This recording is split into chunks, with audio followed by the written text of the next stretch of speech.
But Mike, I know a matter quite close to your heart and also probably staring you in the face every day on your screen are the kind of milestones that we're working through, and you're obviously kind of responsible for, working through those milestones with the rest of the team as well.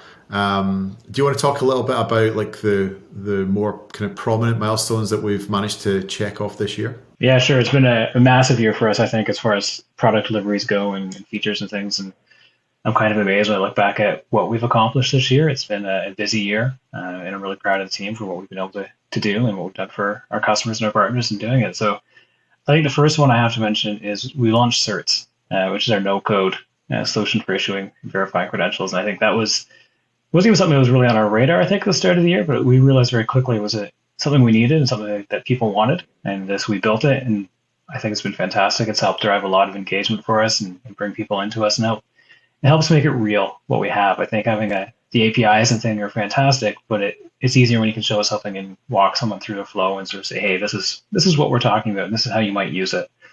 So I think that's been absolutely huge. And over the year, obviously, it's grown. We've added new features like the template designer and things like that as we've gone along. And we'll continue to evolve and grow as we go and as we find new use cases and new improvements for it. So I think that is a very big thing that is going to continue to be a key cornerstone of what we're doing going forward into next year. One of the other things that I'm really excited about, and this sort of speaks to the fact that we have two sets of customers in our world. We've got the customers with the verifiable credentials and the decentralized identity and all that kind of thing. But we also have the customers who they help drive our blockchain network, so the token holders and the validators and all that. And so we have to deliver some features for them, some functionality for them through the year. And this year, one of the big ones we did for them was integration with the Ledger Nano wallet. So this allowed us to provide support to a hardware wallet that's really well used out in the industry, it's well recognized. It's a big thing to get sort of adoption through token holders and to sort of show our credibility in the space. So that one to me was a massive thing to get that out there for them, to get that integration out. It's one we started in 2021, and it took a while to get through all the final approvals, but to get it out in 2022, I think was a very big step for us and a big milestone for us. So I was really excited and proud of that one when it came through. And then speaking of wallets, we have our wallet, which we launched in 2021 initially, which was, again, focused on the token holders to begin with. But then this year, we started adding more functionality to it, more features to it for the verifiable credential customers. And that's where we brought in the ability to manage verifiable credentials and to manage decentralized identifiers, your DIDs, within the wallet, which, again, are huge pieces that we need to bring into the ecosystem for ourselves. It helps sort of round out the holder experience of having credentials. And we're going to, again, keep building on that going into 2023. There's a lot more we can do to make that better, make the user experience better. As we were talking about earlier, user experience is a huge thing. So the more we can make it simple and easy and seamless for the user, so they're not even really thinking about what they're doing, the better it will be. And so I think these functionalities and what we added this year are sort of the base layers of what we're going to be doing going forward, and we can just keep getting better on that. So getting those out, getting that functionality into the wallet was really, really a big thing. And sticking with the wallet, the next sort of major milestone that was kind of another one that sort of came out of the blue for us. We weren't sort of planning on it just at the start of the year. If you talked to us in January, this wouldn't have even been anywhere in our thoughts, is the idea of being able to white label the wallet. So we had customers who were like, hey, we need a wallet for our customers. We like your wallet. Can you put our logo on it? We're like, hey, it's a good idea. So we did. So I'm kind of really proud about that. So we actually have the ability now to take the doc wallet that hopefully everyone's already seen and played with. But now for a third-party customer, they can come and say, okay, well, let's put our colors into it, our themes into it, our logos, that kind of thing into it. And I think that's a big step. I think it will help, again, with the adoption. And it helps get people sort of out and into the system and that kind of thing. So again, kudos to the team on getting that out. I'm really kind of happy that we were able to do that. I think that'll open up a lot of doors for us for the technology as we go forward. And then Alina mentioned one earlier with the Auth0 is the Web3 ID launch. So again, this is one I think is just another interesting way of using verifiable credentials and DIDs that maybe not have been obvious right away because it's not, we're just replacing a degree or a password or whatever. This is how do you authenticate yourself? How do you prove who you are quickly and easily? And it can work with the Web 2 world. So it's sort of helping bridge that Web 3 and Web 2 ecosystem and space. I think that is, again, massive for adoption, and I think has a lot of potential as we go forward.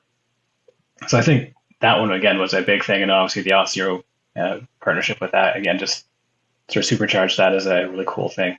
And I'm quite excited about it, as you can probably tell. And then as the years gone on, we've started getting into some of the anonymous credential sort of stuff. So zero knowledge proofs and BBS plus signing and that kind of stuff, which we actually started doing blockchain work on that a year ago. But it's one of those things that it took some time to do the blockchain side of it and then to get it rolled out. So we now have it rolled out into our APIs. You can now issue credentials using that technology.